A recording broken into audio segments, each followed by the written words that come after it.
Good morning, everybody. Happy New Year's Eve for you guys. I will be back tomorrow at 5 p.m. Eastern Standard Time as part of episode 103 of the Pick.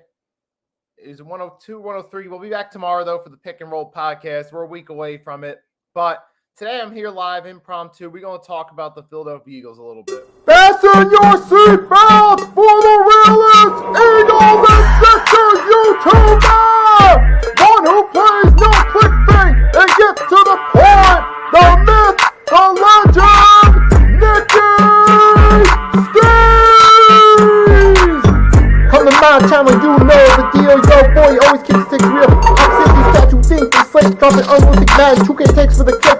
Even though cats like that get views closer to the millie, never hear me preach, LeBron to Philly. Avoid you watching the Eagles all the way through the early 22. Authentic talk, forget what others do. Come to my channel, you know the deal. Yo, boy, always keep things real. The 24/7, 365 way. Sports content for the reals that fill the day.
Hey, yes, sir. It's an impromptu one here. We're going to be talking. Yep, we're here to talk some Eagles football. We got a big story to talk about. And for the second straight week, I will be doing the weekly recap on Thursday. So Thursday, I'll do my Week 17 recap. Something about last week when I did it Thursday, I just felt it flowed better. So I'm going to do that again this week because I initially tried it because of the holidays, but I'm going to keep that going. But with that being said, let's dive into this one. So for New Year's Eve, we're going to talk about Saquon Barkley. Because there's history on the line for this young man. An attempt to break Eric Dickerson's record for most rushing yards in a single season with 2015. Yep, and Saquon right now is at 2005 rushing yards. So he needs 101 to break the record against the Giants. As of right now, though, just a little background real quickly. As of right now, he does rank 8th all-time for most rushing yards. It was confirmed in an article via ESPN, which I will share in the comments with you guys if you want to read it yourself. Here you go. There's the link right there. It's confirmed Saquon, as of today, New Year's Eve, ranks 8th all-time for rushing yards in a single season. And, he needs 101 to break it. Hey, Mitch, thanks for stopping by. Happy New Year. But real quick, I'm going to briefly go through the list of who's on there, just if you guys are curious. As of right now, Eric Dickerson, like we all know, is the all-time leading rusher. They've been pinpointing that for weeks to come. Right behind that's Adrian Peterson, that MVP season. And then Jamal Lewis in 2003. Barry Sanders in 1997, Derrick Henry 2020, Terrell Davis 98, the second Broncos straight Super Bowl in that late Elway era. Then Chris Johnson 2006. Then Saquon Barkley. He did pass O.J. Simpson in that and Earl Campbell in that Cowboys games respectively. So that's where he stands as of right now. And hey, it's been a hell of a ride with Saquon this season. He's put up a case for being the MVP. He's been the key component in our offense, holding the glue together. And there's a reason he's the runner-up he's one of the runners-up for MVP.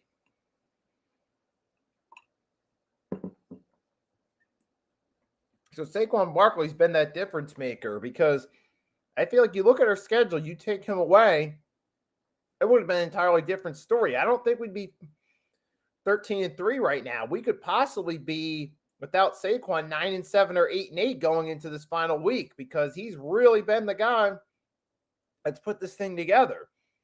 He's certainly the Eagles' MVP. Now, will he be the league MVP? I still got a feeling it's going to go to Josh Allen. But that's another subject in itself. But the point is, all season long, Saquon's played a huge role for us, starting from the scratch over in Brazil against the Packers, 3 rushing touchdowns. He played a key role in us winning that week 1 matchup after an ugly start. And then, once we came back from the bye week, we got everything together. We got the play calling together. We went on that 10-game winning streak, and we won 11 of our last 12 since Saquon's been the guy that's held everything together.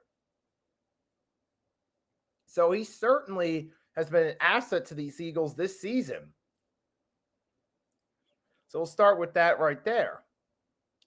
And then we had Greg and John commenting, I think he should start.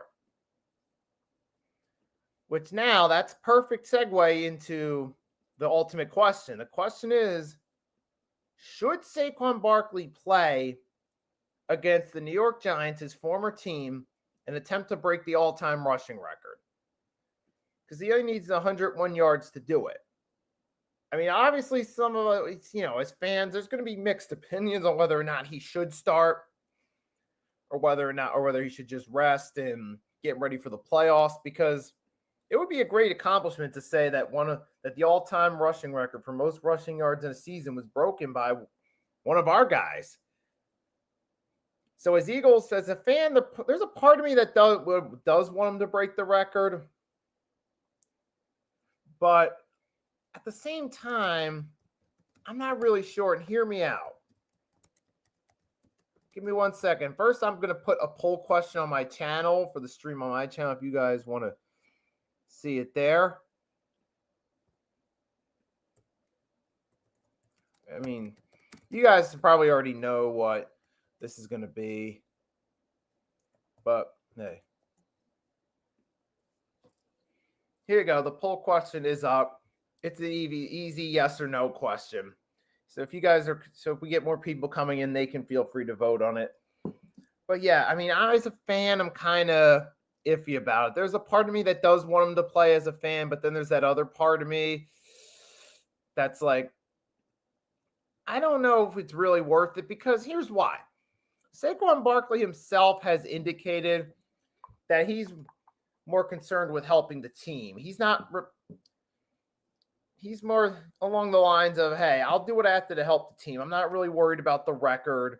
He just is like, hey, it is what it is. It's just a record. Doesn't matter to me at this point. So if Saquon Barkley kind of hinted at the idea that he's willing to help the team and he's okay with resting, then is it really matter if the individual's more concerned about the team than the individual record, then is it really worth putting him out there for a record that he's shown he's more committed to the team than the individual aspect of it? Is it really worth it? To me, I think if Saquon's willing to take the rest to help the team, then they might as well just rest your starters, come back fresh for the playoffs. If Saquon isn't really focused on. But if Saquon wants to go for the record, I mean, you could do it even at the risk of losing him for the playoffs. But hey, that's a decision that's got to be made. I mean, we still got the rest of the week ahead of us, and we'll see by Sunday where Saquon's mind is and where the Eagles stand. I mean, me personally, I would love to see him get the record. But if Saquon Barkley just wants to, if he just wants to help the team and he's not really as worried about breaking Eric Dickerson's record, then, hey, let the guy rest. Come back for the playoffs. I mean, it would be hilarious, though, as a fan. You know what would be hilarious? The coolest Saquon scenario would be to have a situation where the Giants have a situation where our opening drive of the game, we get like pinned backed up in our end zone, say, right? Like, I don't know, for whatever reason, either the Giants miraculously march down the field because we're playing our backup guys on defense. They try to go for it at the 1 yard line and don't convert. Then we turn it over. We have Saquon at back, goes down the field, first play, coast to coast, untouched. Like, if he went 99 yards, that'd be cool. Then all you got to do, come back the next drive, give him like a 3-yard carry, let him fall on the ball so he doesn't take a hit, break the record, let him sit the rest of the game. Now, the odds of that happening are obviously 1,000,000 to 1. I don't see that happening. However, I'm just saying it would be awesome as a fan to just see it play out that way. And in a perfect world, it would play out that way. But unfortunately, we don't live in a perfect world. We got to be realistic. I don't even know if it's really worth it, honestly. I mean, as much as I want it, I'm like, I don't really know, man. I mean, it would be cool to see Saquon break the record. It would be nice to just, especially for him to break it against the Giants. That would be like the perfect storyline in terms of him breaking the all-time record. To just to stick it to the Giants one more time for giving him up. It's like, remember, this is who you gave up. You gave up one of the best running backs in the NFL, a player who was a good back, but did have some injury history and had to play behind a poor offensive line for the most part. He goes to a new team with the best offensive line of his career, a new team that's a division rival, and has the season of his career and breaks the all-time rushing record when playing you guys. That would be the ultimate feel-good, thank you for Saquon Barkley story. That would be the best way to stick it to the Giants. But that's also just a perfect world scenario. That's just a dream scenario. We don't know if that's actually going to happen or not. I mean, realistically, Saquon hasn't really said anything yet that hinted at the idea that he wants the record. So far, like I said, he's just hinted at the idea that he wants to help the team. And I remember earlier in the season, guys, remember Saquon, remember there was that bit, it was with Sirianni. Was it the Bengals game, was it? Where he was sitting on the sideline. Sirianni asked him if he wanted to go out and play, and he's like, hey, let the young guys feast. And he decided to rest instead of going out there and playing. Like late in the game when we already had it won. Remember that? I think it was hold on, I found it real quickly. It was back in October, I believe. It was Sirianni and Saquon were talking. Sirianni said, you're 13 yards away from your career high. Saquon said, I'd rather see the young boys eat, meaning, hey, let these younger players get that playing time. Let them, get that experience. So Saquon has shown before that individual records don't really mean as much to him. So there's a possibility there's a good possibility that he might just say, you know what, screw it. I don't need the record. It's not that important to me. So that could happen as well. So there's a possibility that he just might say it's not that important to him, which as a fan would be disappointing, but hey, it happens, you know what I'm saying? If that's what Saquon does end up doing, I can't fault him. Because either way, regardless of whether Saquon decides to rest and whether the Eagles decide to rest him, he's been the team MVP. He's helped us out exceptionally. I will not begrudge the Eagles if they decide to rest him. And I will not begrudge Saquon if he decides to rest.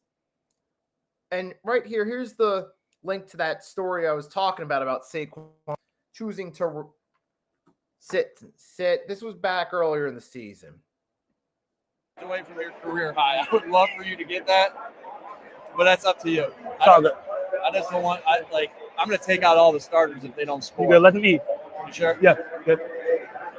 I promise. Now listen to me.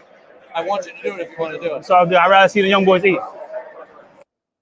You see right there, that was back from earlier in the season. I think that was either the Browns or the Bengals game where Saquon decided, okay, he'd rather, quote unquote, let the young boys eat, meaning let these teammates get some playing time late. Let them get the experience, instead of going for the individual record. So Saquon Barkley has at times before shown that he's more willing to be a team player. So even though it would be nice to, if in the individual record doesn't mean that much to him, which based off his attitude in the locker room so far this season, from what we heard, that might be the road he goes down. He might decide, hey, the record's not really worth it. It's more about the team. We need to they want us to rest to keep us safe for the playoffs. Let's just rest. That might be his stance. So we'll see right there. But it is what it is, though. But either way, Saquon Barkley has been phenomenal for this team. Again, thank you, Giants, for Saquon. That's just my thoughts right there. But now we're going to switch gears in a moment. We're going to talk about the playoffs now because the Philadelphia Eagles have officially locked up the number one seed. The Eagles have the number one seed locked up. Not the number one seed, the number 2 seed locked up for the playoffs. There is going to, home field will be decided next week on Sunday night between the Lions and the Vikings, which I'll get to that in a minute because that's going to have implications on the playoffs and our road to the Super Bowl.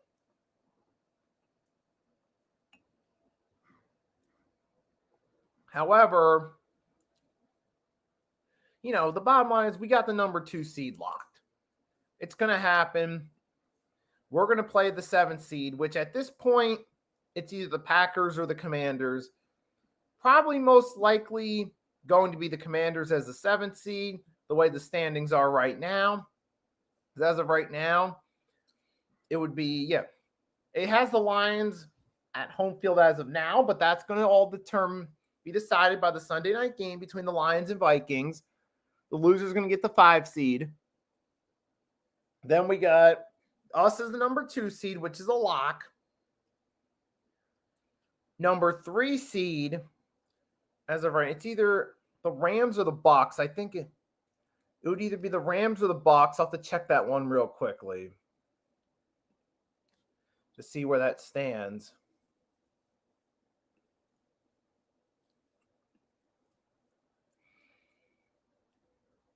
Yeah, as of right now, it is the Rams as the 3 seed at 10-6.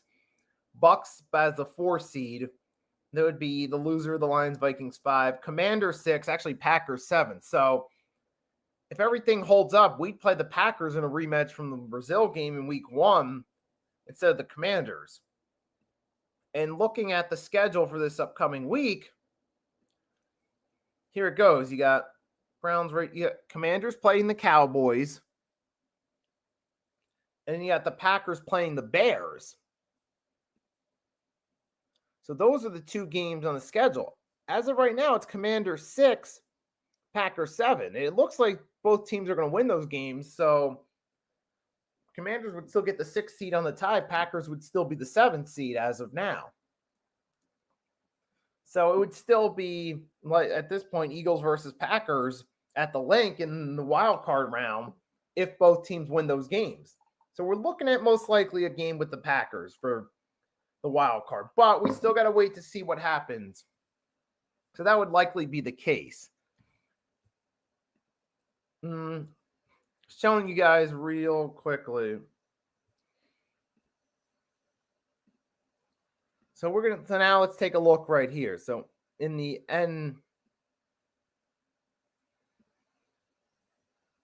NFC side, it would be, so we'd win as the 2 seed. If we do go, we beat the Packers, say, in the wild card, win as a 2 seed. Then we still have to see the Rams versus the Commanders. and the Bucks versus either the Lions or Vikings, which I think that the road team would win that one. And then, well, it could still be the Falcons too, but it's another story for another time. But then would be the Rams versus the Commanders likely. So if we win, then the Commanders win. That would be Commanders versus the home field seed, and we'd get the winner of the NFC South winner versus the Vikings or Lions. So we'd have to probably likely play either the Vikings. There's a possibility we could play either the Vikings or Lions in the divisional round. That's going to be a big one right there. And then that ties into the big game next week between the Minnesota Vikings and the Detroit Lions. So the loser of that game would get the 5 seed, probably going to win.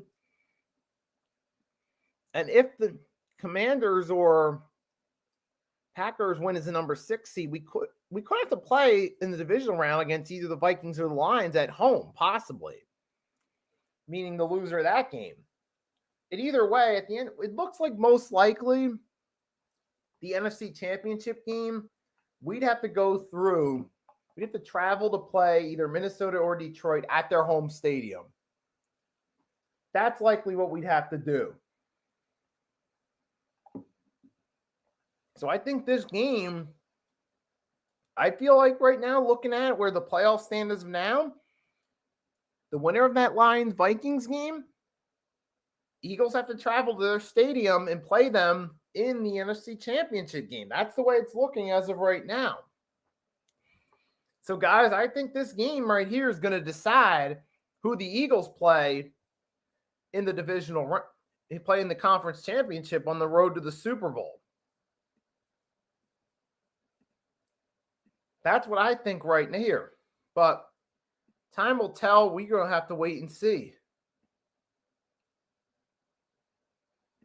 So, and pretty much I believe like I said everything I was going to say. So with that being said, I'll end it on that. So to everyone that stopped by to the stream, thank you for joining. I hope you enjoyed it. I know this was a last minute thing, so I didn't have much time to advertise and get people to come in. So there's a good chance a lot of you caught it on the replay. And whether you caught it on the replay or live, skimmed through it, watched it for part, caught the end, whatever the case may be, thanks for tuning into the stream. Make sure to drop a like on all platforms. I might drop a YouTube short or two about football or basketball for the end of the day. And if you don't catch any of those, Happy New Year. I will be back live tomorrow, first 5 p.m. Eastern Standard Time with Mitch, Rios from Just Fans Podcast, and Blaze, assuming we all show up for the Pick and Roll podcast tomorrow. And then 8:30 p.m. Eastern Standard Time, me and Cool Cat Connor, Week 18 Pick'ems, last one of the season. That's going on tomorrow. So again, if I don't catch you guys for Happy New Year, it's your boy Nicky Steve signing off. Until next time, peace.